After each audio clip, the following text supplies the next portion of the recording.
નવરંગો માંડવો એટલે કાપડ ડેકોરેશન રંગ નહીં, માંડવો હોય એમાં નવ જાત, કોકને જમવાનો રંગ હોય, નવ જાતના રંગ આવે ને નવરંગો માંડવો જોઈએ.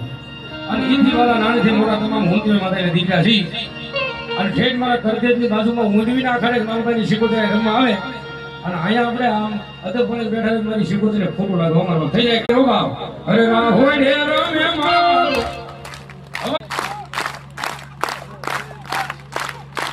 ઊંધવી રે વાળી માડી રા